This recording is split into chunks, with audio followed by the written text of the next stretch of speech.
여러분 안녕하세요. 9월 27일 셀트리온 방송을 시작하겠습니다.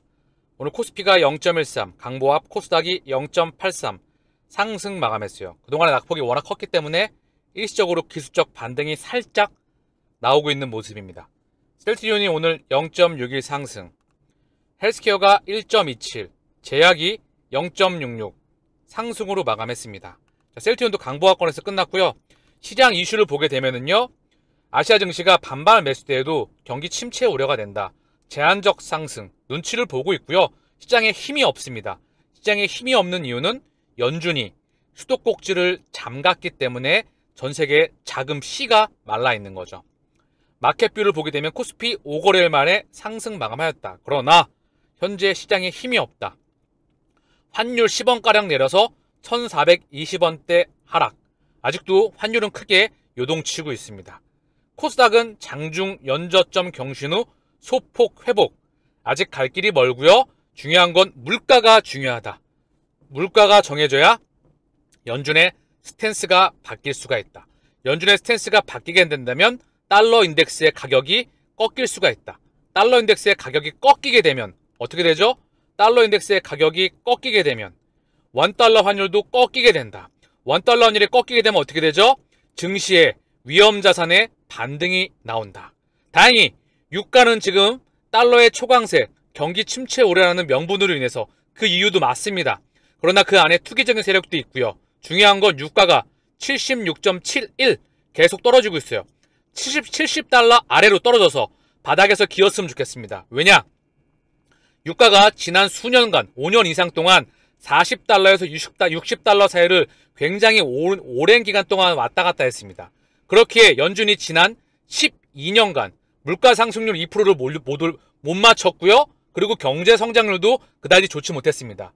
그래서 금리를 강하게 올리지 못했던 거죠. 지금은 물가 상승률이 엄청 낮기 때문에 물가의 중심이었던 유가가 꺾이게 된다면 다른 흐름이 나오겠죠. 왜? 원자재 지수에는 국제 유가가 바로 첫 번째이기 때문에 원자재에 뭐가 있죠? 다시 한번 참고사항으로서 자, 원유, 그리고 비철금속. 비철금속에는 뭐가 있죠? 알루미늄, 구리, 납, 아연이 있죠? 그리고 바로 곡물. 그쵸? 곡물에는 뭐 대두, 콩, 옥수수, 그리고 금 이런 것들이 있지만 아직까지 물가를 좌우하는 첫 번째 지표는 유가입니다. 유가가 꺾이게 되면 반드시 또는 시차를 두고 물가는 꺾일 수밖에 없어요. 그래서 연준의 스탠스는 어느 지점인가 급작도로 바뀔 수가 있다. 그리고 지금 대한민국에서도 마스크에 대한 해제 얘기가 나오고 있습니다. 전 세계적으로. 그 말은 즉 락다운 되었던 중국이 봉쇄를 조금 더 완화를 풀어야 돼요. 그리고 우크라이나에 대한 이슈가 나왔을 때 물가에 대한 병목 현상으로 인해서 생산이 멈춰졌죠. 그 부분이 다시 돌아져 나갈 때 물가 또한 바뀔 수가 있습니다. 그래서 우리는 이런 부분들을 살펴보게 되면서 물가를 모니터링하면서 주시해야 됩니다. 물가가 꺾이면 연준의 스탠스가 바뀐다. 그러면 달러 인덱스의 가격도 요 슈팅 나왔던 것도 꺾인다. 원달러 환율도 꺾인다. 그러면 증시가 안정화가 될 수가 있겠죠. 니케이 0.53, 상해 1.4, 항생 0.03. 아시아 증시가 현재 강보합권, 상해는 상승으로 마감을 했지만 눈치를 많이 보고 있어요. 유럽 증시도 현재 강보합권에서 움직이고 있는 상황입니다. 자, 그래서 현재 매크로는 아직까지 방향성을 찾아가고 있고요. 물가에 대한 부분이 첫 번째이다. 왜? 경제 성장률은 떨어지지만 물가가 올라갔기 때문에, 물가도 아주 폭발적으로 올라갔기 때문에 연준의 긴축 속도가 가속화되었던 부분이죠. 물가가 꺾이면 연준도 바뀔 수밖에 없. 자, 셀트리온에 오늘 0.61 상승했는데요. 차트입니다. 일봉상 여기서 일봉상 이 캔들상에서 이 지지라인에서 안착을 하고 저점권을 형성해서 이제 돌아 나가길 기대해 봅니다. 16만 5,500원 어느 기준점인가 다시는 볼 수 없는 가격대라 저는 생각을 해요. 주봉으로 봐도 바닥권에 있고요. 월봉으로 봐도 바닥권에 있고요. 연봉으로 봐도 바닥권에 있습니다. 그렇죠? 그렇다고 한다면 기업 가치는 계속 성장해 왔습니다. 그렇기에 지금은 세력들은 모아가고 있다. 개인들은 팔고 있죠. 그 물량들이. 그리고 외국인과 기관으로 쩐주들에게 넘어가고 있다. 여러분들은 그 물량을 반드시 뺏기지 않으시고 첫 번째는 전고점 돌파. 항상 언급드리죠. 우리의 목표까지 우직하게 동행하시기를 바라겠습니다. 셀트리온의 오늘 공매도 추이 3.5 거의 없다고 봐도 무방합니다. 미미하죠. 3% 6%, 3%, 6%, 4%, 7%. 사실 숫자에 대한 증가 폭이 나오면 매크로가 지나가게 되면 시가총액은 따라올 수밖에 없다. 거래량은 38만 3천 주. 오늘 0.61 강보합. 그리고 참고사항으로 언급을 드리는데요. 실적 성장하지 않는 폭에서 3, 4합병을 하게 되면 조금 반등 나오고 밀릴 수가 있어요. 그러면 진짜 더 지칩니다. 이왕 참은 거 실적 성장폭 아래서 3, 4합병이 나오게 된다면 남아있는 공매도 대량 잔고 떠나간다. 그러면 정고점 돌파 나오면서 개인 매수세가 마지막에 붙으면서 슈팅이 나올 겁니다. 우리가 첫 번째로 기다려야 되는 그 시점이겠죠. 오늘 헬스기어 공매도 매매 비중 2.73 거의 없었어요. 거래량은 50만 주. 오늘 1.27 상승 마감하였습니다. 셀트리온 제약 공매도 매매 비중 3.89 거래량은 11만 주. 오늘 0.66 상승 마감하였습니다. 자, 그리고 신용 잔고 비율을 볼게요. 어저께 것까지 나왔겠죠? 아직 시간이 안 됐으니까. 셀트리온 먼저 0.83 큰 변동 없어요. 역사상 최저 수준. 헬스케어 1.41 역사상 최저 수준. 조금 줄었지만 변동사항 크게 없다. 셀트리온 제약 1.36입니다. 자, 그리고 대차 잔고를 셀트리온 기준으로 확인해 볼 수 있도록 하겠습니다. 셀트리온의 대차 잔고를 보면은요. 어제 기준이겠죠? 9월 26일 804만 주. 자, 바닥권에 있어요. 큰 변동은 없습니다. 공매도 누적 잔고와 셀트리온의 대차 잔고는 같이 줄어 들어가고 있고요. 공매도 누적 잔고가 살짝 늘어져 있죠. 대차 잔고도 살짝 늘었지만 다시 기울기가 이렇게 섰다가 다시 꺾여지기를 저는 기대해 봅니다. 이미 숫자가 찍히게 되면 매크로가 진정되게 되면 우리는 그러한 흐름을 눈으로 확인할 수 있을 것이라 저는 생각을 합니다. 자, 그리고 셀트리온의 오늘 호가창을 잠시 한번 보고 가시죠. 삼성 매일 보이는 거죠. 왔다 갔다 하는 거. 신한 들어오면 왔다 갔다 하죠. 물량 사고 다음날 털고 털면 다음날 사고 하면서 가격을 조절하고 있습니다. 한국도 늘 왔다 갔다 하는 그런 부분이죠. 외국계도 잠깐 확인해 보면은요. 오늘 외국계는 특별히 보이는 창구가 없었어요. 즉 오늘 특별한 매수 창구의 흐름은 없었다. 그리고 눈치를 많이 보고 있고요. 시장이 크게 현재 증시의 자금이 씨가 말라 있다. 그렇게 매크로가 조금은 더 진정돼야 하는 그런 부분입니다. 자, 그럼 이제 셀트리온의 수급과 헬스케어의 수급을 같이 한번 보시죠. 먼저 셀트리온의 수급을 보게 되면 쌍끌이 매수가 들어왔어요. 외국인은 2797주가 들어왔는데요. 이 정도면 그냥 미미합니다. 지켜봤다 보면 되시고요. 한 달 기준 약 52만 2천주. 자, 기간은 6만 6천주. 오늘도 금융투자가 4만 6천주 가까이 담았습니다. 보험, 투신, 기타 금융형, 은행 다 들어왔는데 연기금이 12,000주를 팔았어요. 큰 그림에서 찔끔 판 겁니다. 사모펀드도 9,000주 가까이 들어왔습니다. 계속해서 그들끼리 손바뀜이 일어나면서 매집하리라 저는 생각을 합니다. 헬스케어는 오늘 기간이 17만 주, 그 중에 무려 금융투자가 12만 주, 연기금이 3만 주를 담았습니다. 대부분 헬스케어 기준으로 기간이 다 담았어요. 보험, 투신, 사모펀드 다 들어왔고요. 오늘 외국계 창구에서 7만 2천 주 매도했습니다. 한 달 기준 80만 주가 외국인과 기간으로 외국인 약 48만 주, 기간 34만 주가 헬스케어 기준으로 넘어가고 있는 상황입니다. 셀트리온과 헬스케어의 수급의 중심은 연기금이다. 그리고 외국인 창구로 개인의 키움 창구를 통한 개인의 물량이, 차명을 통한 또 개인 물량이 현재 외국인 창구와 기관계 창구로 넘어가고 있는 큰 흐름의 상황이다. 셀트리온의 공매도 누적 잔고 255만 주, 다시 5만 주, 4만 5천 주 가까이 줄었습니다. 다시 줄어들고 있다. 제가 언급을 드렸죠? 줄을 수밖에 없다. 자, 그리고 좋은 소식이 하나 나왔어요. 베그잘마, 아바스틴의 바이오시밀러가 영국에 더불어서, 유럽에 더불어서 일본에서도 판매 허가가 나왔다는 소식입니다. 전 세계에서 미국을 제외하고 두 번째로 큰 시장, 1조가 넘어가는 시장이에요. 자, 그래서 셀트리온은 일본 후생 노동성으로부터 항암제 아바스틴의 바이오시밀러 베그잘마의 판매 허가를 받았다. 베그잘마는 전이성 직결장암, 비소세포 폐암, 전이성 유방암 등에 쓰이는 아바스틴의 바이오시밀러이다. 적응증이 상당히 많죠. 유럽연합집행위원회 그리고 영국 의약품 규제 당국으로부터 베그잘마의 판매 허가를 획득한 데 이어 일본에서 허가를 추가하며 글로벌 주요 시장을 공략하고 있다.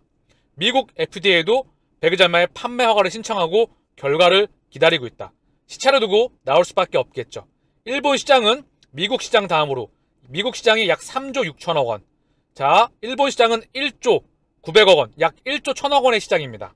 셀트리온 관계자는 베바지슈맙 단일의약품 시장으로 세계에서 두 번째로 규모가 큰 일본에서 베그잘마의 판매 허가를 획득했다. 베그잘마를 시장에 조속히 선보여 셀트리온의 항암암체 바이오시밀러의 포트폴리오를 강화하겠다고 말했다. 일본에서 허주마가 50%가 넘어가는 점유율을 보이고 있죠. 자, 그 바로 성과를 일본에서 다시 한번 보여줄 수 있기를 기대해 봅니다. 자, 원가율 직판을 통해서 폭발적으로 성장하는 모든 제품에게, 자, 그래서 원가 경쟁력을 기반으로 해서 또한 항암제가 허주마, 그리고 투룩시마, 베그잘마, 자, 병원을 방문했었을 때 영업할 수 있는 바운더리, 볼륨이 커질 수 있다는 부분이죠. 그렇기에 앞으로 충분히 기대가 된다고 저는 생각을 합니다. K바이오, 한국바이오가 미국과 유럽에서 이딴 낭보, 부활 신호탄 쏘아 올리나, 병독쯤에 선 한국제약바이오. 자, 한국바이오 제약바이오의 대장은 그냥 한국 반도체 산업의 대장은 삼성전자이죠. 그쵸? 물론 한국을 대표하지만. 자, 한국제약바이오 산업의 대표는 누가 뭐라 해도 첫 번째는 셀트리온입니다. 원천 기술과 직접 판매와 그리고 연구 개발과 생산과 허가와 그리고 모든 임상을 아우를 수 있는 유일한 회사는 셀트리온이 유일하다. 그렇기에 전체 R&D 비중, 전체 수출 규모의 파이, 전체 연구 인력의 규모, 이런 부분에서 압도적으로 셀트리온이 나가고 있죠. 셀트리온은 국내가 중요한 게 아니다. 전 세계 몇 년 안에 들어가는 게 우리가 투자하고 있는 이유이죠. 대웅제약이 보툴리눔 제제 나보타가 미국 임상 이상에서 유효성과 안정성을 확인을 했고, HRB가 간양신약 유럽에서 큰 관심, 환자 생존기간 획기적인 연장했다. 셀트리온 동아의 스튜디 성과를 보였다는 소식인데요. 여기 셀트리온의 베그젤마가 딱 하고 보이고 있죠. 프랑스 파리에 설치된 셀트리온 부스, 지난 12일에 여기 셀트리온 항암제 아바스틴 바이오시밀러 임상 3상에서 오리지널 의약품 성능, 유효성, 안정성 모든 부분에 대해서 지금 입증을 하였죠. 그쵸? 우리는 기술 라이센스 인을 하지 라이센스 아웃을 하기도 하지만 그 부분이 크지 않겠죠. 그러나 이제 ADC 신약을 개발했었을 때 그 부분에 따라서 회사에서 적절하게 판단을 하리라 생각합니다. 또한 제품화시키는 신약들도 반드시 나와야 되는 그런 부분도 있겠죠. 그쵸? 그래서 한국 제약바이오 산업의 대장이다 라는 부분이 언급이 되고 있고요. 여기 대표적으로 지금 셀트리온이 딱 하고 언급이 되고 있습니다. 좋은 소식, 인생이 흐른다님께서 자료를 남겨주셨습니다. 단일시장 세계 2위 일본 베그젤마 승인. 한국경제신문에 바이오시밀러 수익성 개선이 관건이다. 셀트리온을 주목해야 된다. 한국투자증권에서 셀트리온의 매수를 추천하였다. 자, 미국의 인플레이션 감축법 약가 협상안도 바이오시밀러를 장려하고 있다고 분석했다. 환급금을 평균 판매 가격의 6%에서 8%로 높이기로 했다. 2024년 7월 이후 진입하는 바이오시밀러의 초기 환급 비율을 3% 추가 또는 6% 추가로 설정해 환급금을 시행한다. 그리고 지금 수율 부분에서 바이오시밀러의 약가이나 위험을 방어할 수단으로 수익성 개선이 가능한 바이오시밀러 기업에 주목해야 한다는 판단이다. 세포주 효율 개선으로 제품의 원가율을 개선한 셀트리온을 추천했다. 셀트리온은 지난 2분기 원가율을 통해 투룩시마의 원가율을 전년 동기 대비 47% 개선했다. 세포주 효율 개선을 통해서 투룩시마의 원가율을 전년 동기 대비 47% 개선했다는 소식이죠. 그래서 이 원가율 개선, 세포주 효율 개선은 일회성이 아니므로 투룩시마의 원가율 개선 효과는 3분기에도 지속될 것이라고 예상했다. 셀트리온은 현재 램시마의 2차 세포주 효율 개선, 원가율 개선도 개발 중이라고 얘기가 나오고 있습니다. 또한 직판을 통해서도 원가율 개선에 나설 예정. 내년 아바스틴 바이오시밀러부터 직판할 것이라고 전했다. 정리를 하면 급락장에서 매수 추천이 쉽지가 않다. 미국의 인플레 법안 수혜. 첫째, 바이오시밀러 환급금 6%에서 8% 지급. 둘째, 2024년 7월 이후 출시하는 바이오시밀러 초기 환급금 3%에서 6% 추가 지급. 셀트리온 출시되는 모든 의약품에 해당. 셋째, 세포주 효율 개선 투룩시마 47%, 원가율 개선 램시마 개발 중. 넷째, 직판. 자, 그래서 유럽의 바이오시밀러 교체 처방 승인하고요. 역시 대단한 호재이다. 그래서 주식은 초자음은 필패, 셀트리온은 기다리면 이기는 투자입니다. 힘들어도 파이팅 하세요. 인생이 흐른다님께서 자료를 남겨주셨습니다. 자, 마지막으로 셀트리온의 차트를 보면서 마칠게요. 우리가 흔들리지 말아야 하는 그 이유를 다시 한번. 왜? 많이 왔잖아요. 그쵸? 이제 많이 왔기 때문에. 자, 월봉으로 보면서 마치죠. 자, 셀티온을 월봉으로 보면서 마치겠습니다. 제가 항상 언급드리는 상승, 하락, 상승, 하락. 바닥권에 있다. 열심히 모아 가셔라.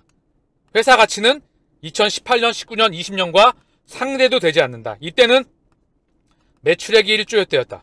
지금은 영업이익만도 1조대를 바라보는 시장대에 들어가고 있다. 그리고 회사 가치가 계속해서 폭발적으로 성장하고 있다.